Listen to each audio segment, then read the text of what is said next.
Now, Scotland's new controversial hate law, which has come into force today, is being called out by critics who claim it could stifle free speech and be weaponised to settle scores. First Minister Humza Yousaf's new measures aim to tackle the harm caused by hatred and prejudice, but senior police in Scotland say it could undermine public trust in them. Those who support the new laws insist they will make Scotland a more tolerant place. Tolerance. Yeah, right. Joining us now is former columnist for the Scottish Herald, Donald MacLeod, and The Sun's political columnist, Trevor Kavanagh. Donald, will these particular laws make Scotland a more tolerant place, do you think? Somebody's done it again. No, Scotland didn't have a problem, and where this problem's come from, I don't know. It's always been regarded as an open-minded, friendly country, except, of course, when the Old Firm play, then it all spills out onto the streets. But generally, we're regarded worldwide as a friendly, open-minded country. The messaging in this is terrible. It sends out a signal that we're divisive, we're polarised, that we're secretive. You know, and to me, it reminds me of, you know, in 1930, well, not that I was about, but I certainly know about it, but 1930s Germany, we've got Putin's Russia, Xi Jinping's China, not to mention the Rocket Man's North Korea. It is, to me, another snooper's charter, the first one being thrown out because it breached the Convention of Human Rights. It's scrapped. But now this one, I think it's more divisive, it's more polarising, it's insidiously creeping away at our freedoms and our democratic rights to speak. Let's bring you in, Trevor. You've written about this in your excellent Sun column today. I mean, back in 1997, Tony Blair brought in our first hate crime laws. That was the first time for 300 years that we in Britain had to be a bit careful about what we said out and about. Now Scotland has upped the ante to people up there having to be careful about what they say in their own homes.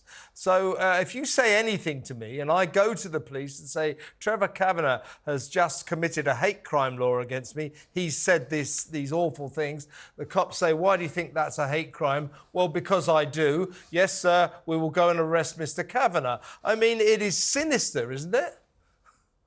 Yes, and you don't even have to go to the police. You can go to one of the designated reporting centres, which includes a sex shop somewhere in Scotland. I mean, I was listening this morning to the Scottish National Party government's victims minister. I mean, that sums up the dilemma straight away. Why do we need a victims minister trying to explain how the police will set about prosecuting or even investigating allegations against people for saying something described or seen or portrayed as hatred, a word which I think is totally inappropriate in any event for this sort of alleged offence. Hatred is a vile and pernicious sort of emotion which should not be enshrined in a definition of a legal offence. The fact that you might criticise or say something untoward or unacceptable in the view of the person you're talking about shouldn't be defined as hatred. And if you can't upset people, then you do not have free speech. Free speech is designed to say things which to some people is unsayable.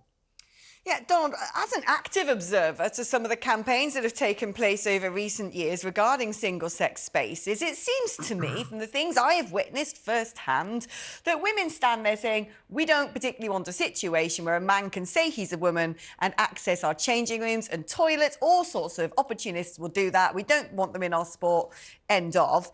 And whenever they try and make this particular argument in their minds to protect themselves and keep them out of harm's way, what they face on the other side are trans activists who, by and large, spout some of the worst level of misogyny, who are extremely threatening and intimidating, sometimes going as far as threatening physical violence, sometimes resorting to a degree of physical violence.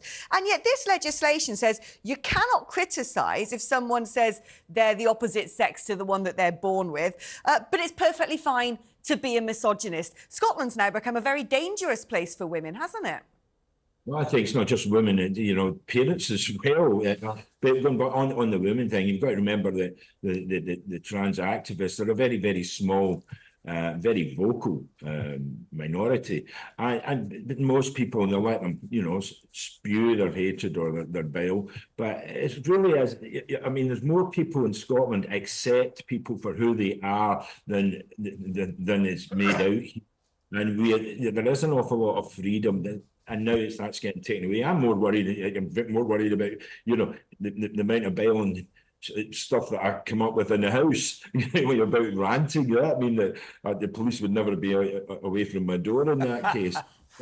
As it would be, that's joking, but it isn't a joke. As you say, there's 400 new reporting centres. As Trevor just said, they're a sex shop and I was going to say a magic mushroom farm, but a mushroom farm, you can go in and make an anonymous complaint. You never know who they are. But the thing is, that complaint might not be advanced. It might not be moved on to you being charged by the police, but it's still recorded as a hate crime. And that means future employers are then able to look and ask for these records, and that will be on your record. And that's one of the very things that Murdo Fraser, MSP up here, was cracking up about, and is actually taking Police Scotland to task and through the courts about the SNP gender policy, his criticism. He was reported to the police, but Police Scotland didn't tell him. So you will never know if you've been reported for a hate crime unless the police turn up at your door. And I think there's more things in Scotland that the police should be doing and working on than running out into a sex shop to get somebody complaining about somebody calling them a man when they want to be a woman. I think it's just ridiculous. Yeah, that's the point, isn't it, Trevor, that J.K. Rowling in particular, who lives up there in Edinburgh, she could be in trouble because she refuses necessarily to call a trans woman a woman.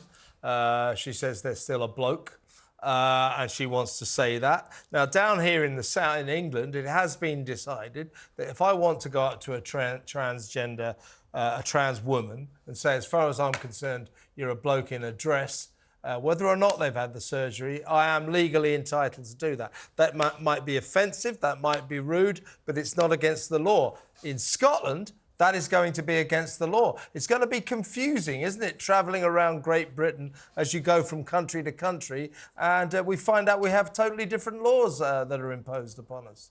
Well, thank heavens for J.K. Rowling. I mean, she is a very courageous woman, and luckily I think that she has the resources to back up that courage with legal advice at the highest level. And what I look forward to is her being the very, very first one to be arrested or at least charged with any offences so that we can see it tested in court properly.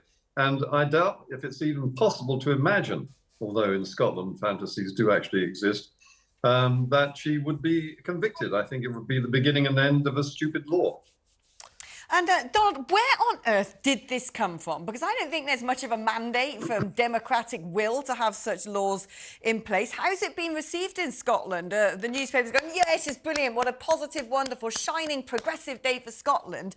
Or are the majority of people north of Hadrian's Wall saying, what is going on? Most people up here are banging their heads off of Hadrian's Wall, just going, oh, what are they doing? We want a fix to the economic crisis that everybody's suffering in the UK, but, in the hospitality industry, when you want that fixed, the education crisis that's there, the NHS crisis, these all need fixed and focused on, and as does crime, real crime. Well, this Police Scotland just recently said they're not going to bother investigating with small crimes. What that is, I don't know, but there's going to be 500 officers being trained, given 2 hours training to, catch you saying something that they might or might not agree with. It is a disgrace and it is diversion. There is no appetite for this up here except amongst very small, marginal, loud groups. And I think it's driven by the Greens. I mean, the SNP's poodles are actually masters, I think, now. I think that's what's happening up here. Trevor, is this going to cost the SNP? Because they used to stand primarily for Scottish independence. That's what they focused all their attention on.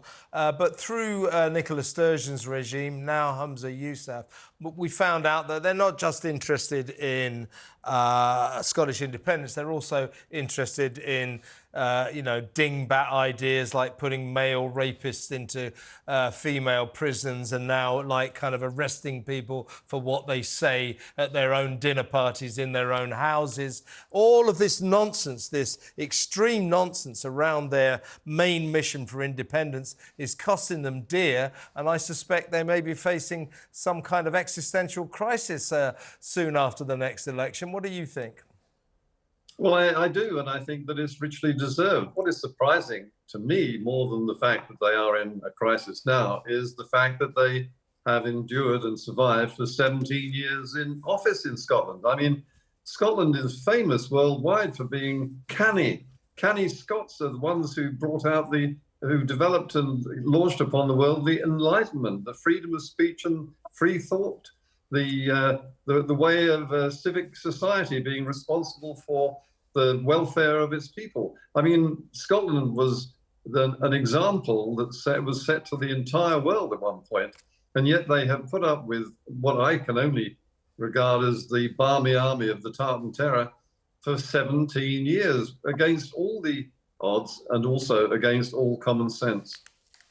Trevor, thank you so much. Donald, thank you ever so much. It's just fantastic. Still love Scotland, by the way, Donald. Full of great people. It's just the SNP that get on our nerves. I want to be done. I'm calling you Specky, right? So let's see what happens. Yeah. Okay, right. Good to talk to you, Donald. Thank you very much, Thanks, Trevor. both.